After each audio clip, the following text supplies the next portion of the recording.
All right, so there's been some controversy, maybe, with Utah State basketball and its shooting. There's been some games, especially last month, where the Aggies just weren't shooting it well. Well, a reporter with the Wall Street Journal, with some help from some others doing some research, may have found the root of the problem. And she joins us now. Sports reporter for the Wall Street Journal, Laine Higgins, joins us here in the Full Court Press, put together a really interesting article in the Wall Street Journal about the new technology the Mountain West is adopting and putting that technology into the basketball itself. And could that be part of the problem that Utah State ran into in early January? Laine Higgins joins us now in the Full Court Press. Laine, thanks for your time. Really interesting article that you put together. Well, hey, thanks for having me on, and I appreciate it. And it was definitely an interesting rabbit hole to go down on this one. So the issue is this shot tracker technology. The Mountain West used it a little bit in their conference tournament last year, and then they said, we're going all in. And Utah State is one of those schools. But what's interesting, as you've detailed in your report, is that it's not created equally. And there are different sports brands that sponsor different schools, and so that has an effect on the type of equipment that they use. Explain how that's different and what's going on there. Yeah, so it's been a little bit of a weird scenario and almost a perfect test case in the Mountain West because there are, of the 11 schools, there's 3 different equipment manufacturers. It's Under Armour sponsors Colorado State. There's 3 teams that are actually sponsored by Adidas but use Wilson basketballs, and then the rest are Nike. And I believe Fresno State is sponsored by Adidas but for whatever reason uses a Nike basketball. And most of those teams, had practiced with those balls a little bit, but because the partnership with Shot Tracker states that these teams can only view the real-time data on the bench during games against conference opponents, so that way it's a level playing field, most of the teams didn't really start playing their games with the smart balls until the conference schedule started in the beginning of December. And that also coincided with this huge drop-off in shooting. And, you can't always say that correlation is causation, but most of the shooting dips happened in games that were played with the Nike balls.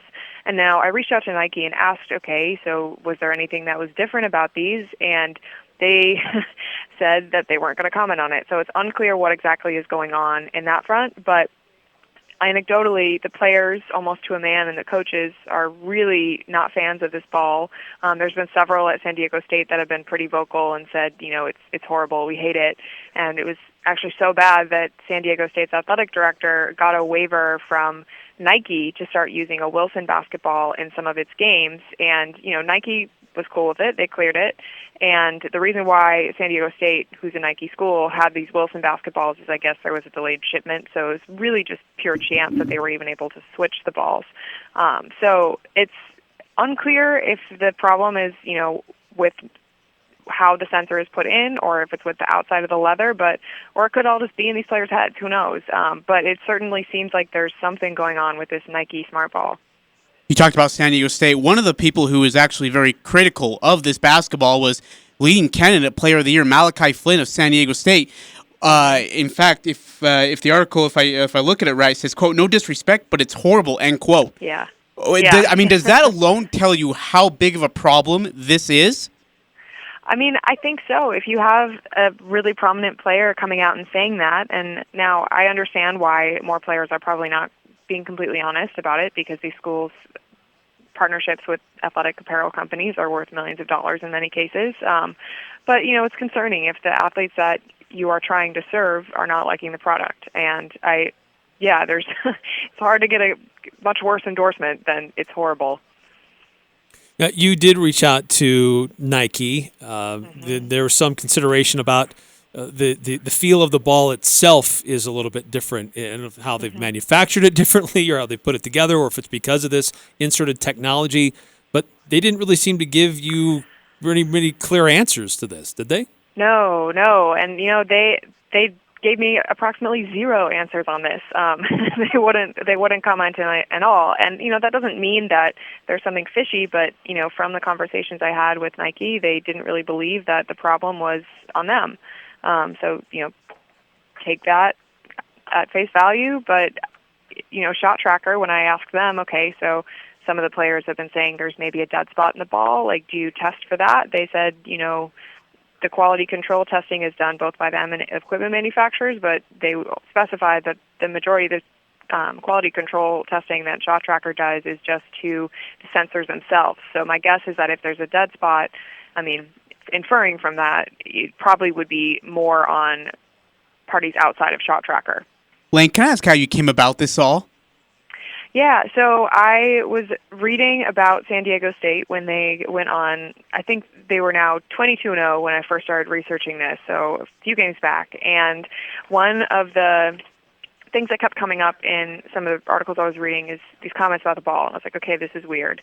And that sort of led me down a rabbit hole to a data scientist named Neil White, who had done a study about this and how the shooting percentages were being affected and whether turnovers were being affected, kind of just on his own on a personal blog. So I reached out to Neil, and he pulled a bunch of data and was incredibly helpful for the story and helped us kind of visualize, okay, what exactly is going on.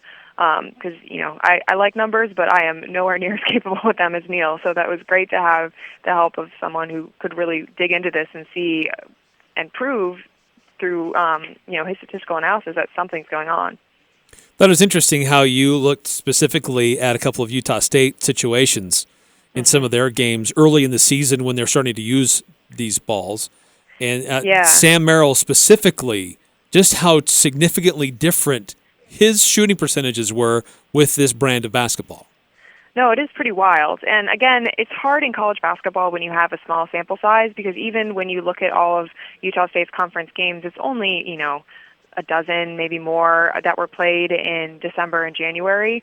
So it could have just been coincidence that in the games that he played with the Nike ball, he just really wasn't hot those nights. But given that, there's such a stark difference that's consistent between his performances with the Wilson and Under Armour balls versus the Nike balls, it seems like there's something at stake there, and something going on. And it's hard to say that a different ball would have resulted in more wins in all of the games. Some of Utah State's losses in the early part of the conference season were blowouts to the tune of 17, 19, 20-point losses or so. But they had two games that were very close, one of which was against San Diego State.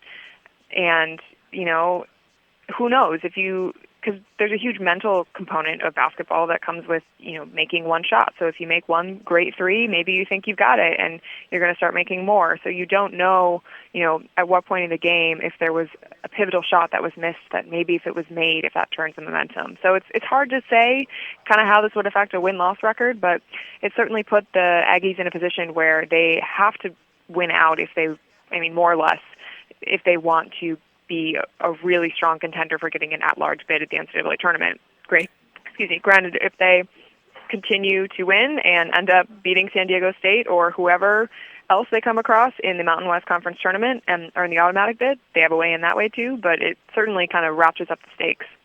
Well, and as you've detailed in your report, the Utah State shooting averages have kind of come back to the mean, but Utah State's getting used to this ball that they use. When they go to the conference tournament, the conference itself is using the Nike ball. So will Utah State have a bit of an edge over those who have not really played that much with this Nike ball, perhaps? It's possible, but there's enough teams. Every single team in the Mountain West has played multiple games with the Nike balls at this point. Whether they are, playing their home games with them is a different story, but I imagine that because if you look at the trends across the entire Mountain West, every team in the conference initially shot poorly with the Nike ball, and it's normalized for almost every team. So I imagine that any sort of advantage is probably pretty slim at this point because all the teams have had time to adjust. But yeah, in theory, the Nike schools like Utah State would be a little bit more acquainted. I got to ask, do you know when Utah State started to use these basketballs, or at least for this year? Do you know what game that was, or was it at the very start of the season? I believe it was their first conference game in December. Versus Fresno then, right? Yeah, because Fresno is also a Nike school.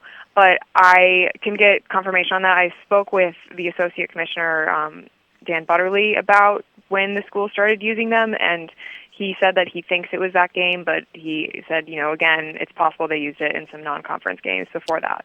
So then, but games before that, they weren't using the same basketball.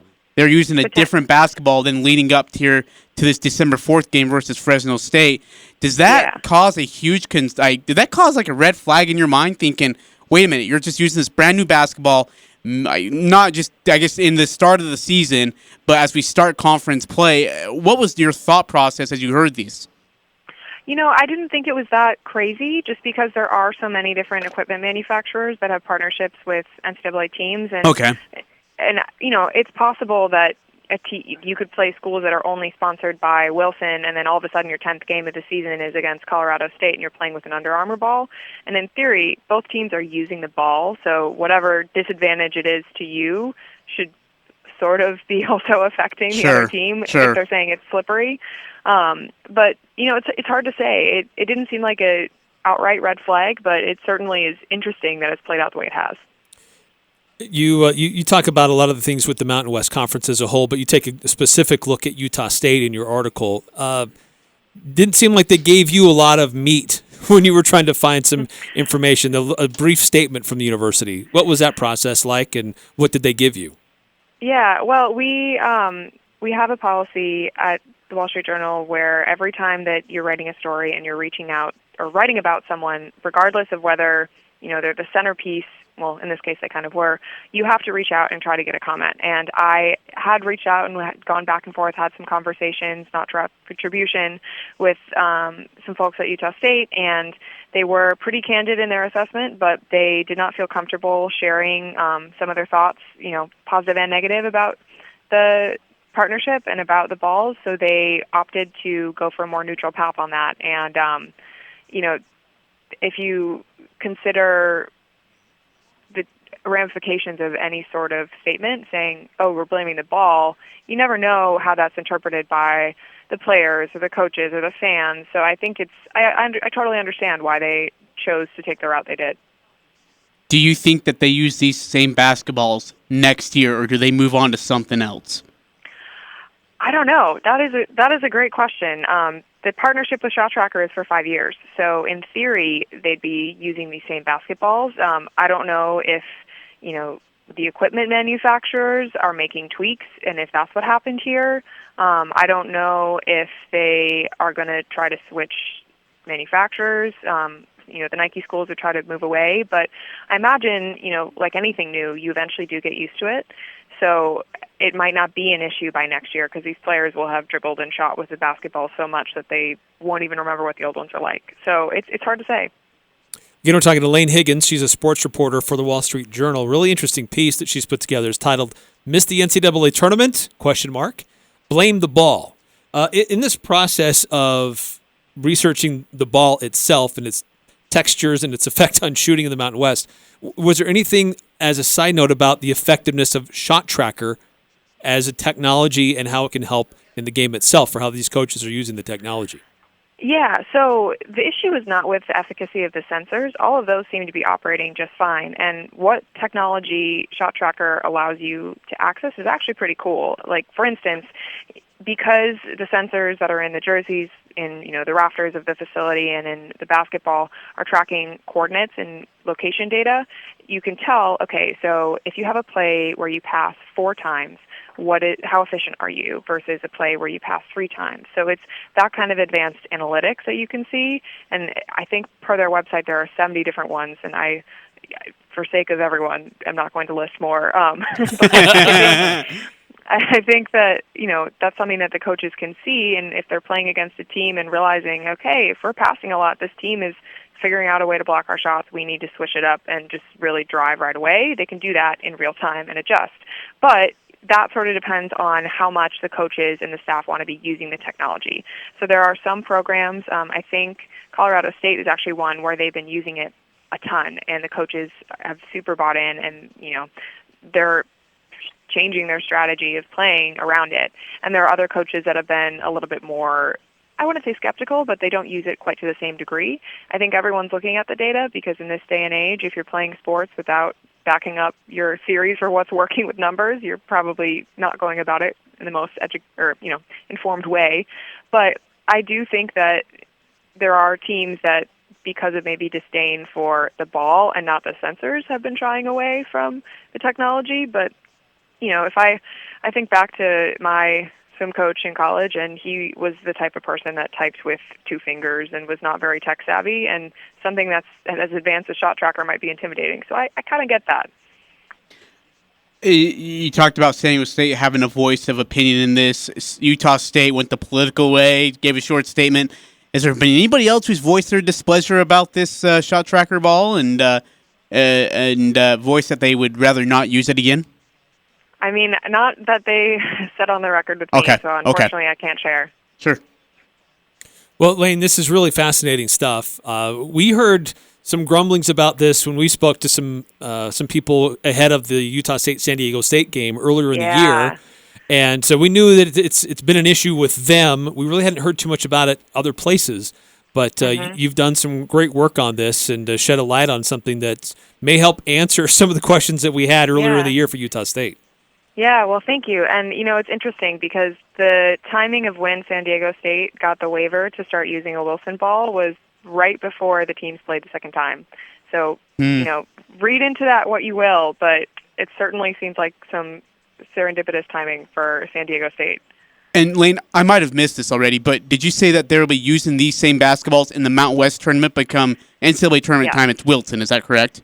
Yes. Okay. So they, in theory, just have to play one more major tournament with it, and then if they get to the big dance, it doesn't matter. Or will it matter by the time, or will it be too late for the Mountain West is the question, at least for a couple of teams. Laine, wonderful work. Thank you so much. You're an absolute gem, and this is great stuff. Yeah, well, thank you so much for having me on. I really appreciated it.